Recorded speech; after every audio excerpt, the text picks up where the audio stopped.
Maharashtra today 24 news सत्य परिस्थितीचा सविस्तर आढावा।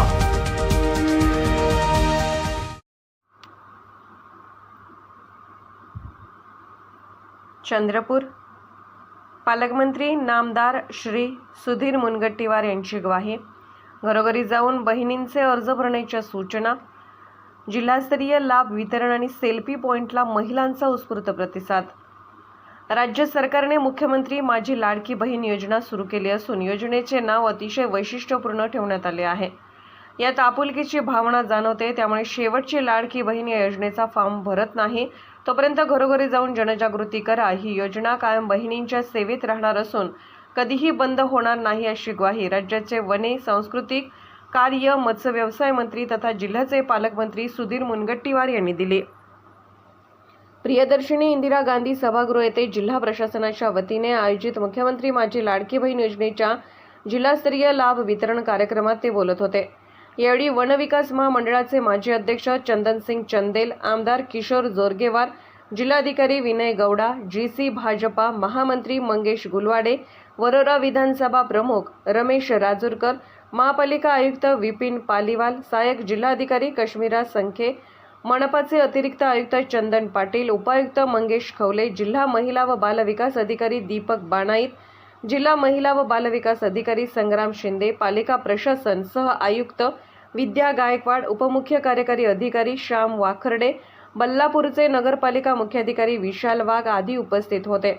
शेवटच्या श्वासापर्यंत महाराष्ट्राची ही योजना कायम सुरू राहील असे आश्वस्त करत पालकमंत्री श्री मुनगंटीवार म्हणाले, राज्यातील महिला भगिनींनी कोणत्याही अफवांवर विश्वास न ठेवता या योजनेसाठी नाव नोंदणी करावी। दर महिन्याला लाडक्या बहिणींना 1500 रुपये याप्रमाणे बँक खात्यामध्ये पैसे जमा करण्यात येणार आहे। नाव नोंदणी न झालेल्या उर्वरित बहिणींच्या घरोघरी जाऊन प्रशासनामार्फत अर्ज भरून घेण्याच्या सूचना दिल्या आहेत। जिल्ह्यातील 2,81,000 महिलांना या योजनेचा लाभ मिळाला असून चंद्रपूर जिल्ह्यात 99% महिलांचे अर्ज पात्र करण्यात आले आहेत।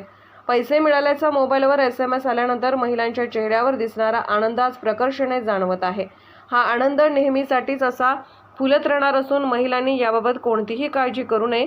केंद्र व राज्य सरकारतर्फे शेतकऱ्यांच्या खात्यात दरवर्षी 12,000 रुपये जमा होतात आणि त्यांच्या मागे असलेल्या बहिणींना आता राज्य शासनातर्फे वर्षाकाठी 18,000 रुपये मिळणार आहे। 15 ऑगस्टपासून या योजनेचे पैसे येण्यास सुरुवात झाली असून राज्यातील 1,24,00,000 बहिणींच्या खात्यात पैसे पोहोचत आहेत। रक्षाबंधनापर्यंत सर्वांना हे पैसे मिळणार असून ही योजना कोणीही बंद करू शकणार नाही, असे त्यांनी सांगितले। मुख्यमंत्री युवा कार्य प्रशिक्षण योजनेतून लाडक्या भावांना सुद्धा रोजगार उपलब्ध करून देण्याचे शासनाचे ध्येय आहे। आज जिल्हा प्रशासनाने जिल्हाधिकारी विनय गौडा यांच्या नेतृत्वात अतिशय चांगल्या कार्यक्रमाचे आयोजन केले। यासाठी त्यांच्या सर्व टीमचे अभिनंदन। राज्य सरकार बहिणींच्या मागे खंबीरपणे उभे असून तळागाळापर्यंत शासनाच्या विविध योजना पोहोचवण्यात येतील।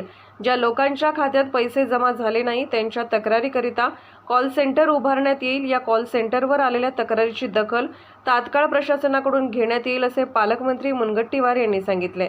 प्रास्ताविकात जिल्हाधिकारी विनय गौडा म्हणाले, जिल्ह्यातून प्राप्त अर्जापैकी एकूण 2,84,000 अर्ज योजनेसाठी पात्र ठरले आहेत। पालकमंत्री सुधीर मुनगंटीवार यांनी या योजनेबाबत जिल्हा प्रशासनाला वारंवार सूचना तसेच मार्गदर्शन केले। या योजनेत आलेल्या अडचणी वरिष्ठ पातळीवरून सोडवल्यामुळे जिल्हा प्रशासनाने हा मोठा टास्क पूर्ण केला आहे। यात सर्वांची मेहनत आहे, असेही जिल्हा अधिकाऱ्यांनी सांगितले। या योजनेच्या लाभार्थी ठरलेल्या रोहिणी रामटेके म्हणाल्या, मी एक सामान्य कुटुंबातील तरुणी असून या योजनेचा अर्ज कुठे भरायचा, कसा भरायचा याची इत्थंभूत माहिती अंगणवाडी सेविकांनी दिली। ही योजना महिलांपर्यंत पोहोचल्याबद्दल प्रशासनाचे आभार। प्रणिता लांडगे म्हणाल्या, मी एक सामान्य घरातील गृहिणी आहे। घरात राहून सुद्धा या योजनेचा लाभ म्हणून मला दर महिन्याला 1500 रुपये मिळणार आहे। याचा अतिशय आनंद होत आहे। मुख्यमंत्री आणि राज्य सरकार यांनी ही अतिशय चांगली योजना महिलांसाठी सुरू केली असून ही योजना निरंतर सुरू करावी अशी अपेक्षा व्यक्त केली आहे। चंद्रपूर जिल्हा ब्युरो चीफ संतोष झाडे। आजच महाराष्ट्र टुडे 24 न्यूजला सबस्क्राईब करा आणि सत्य परिस्थितीचा सविस्तर आढावा पहा।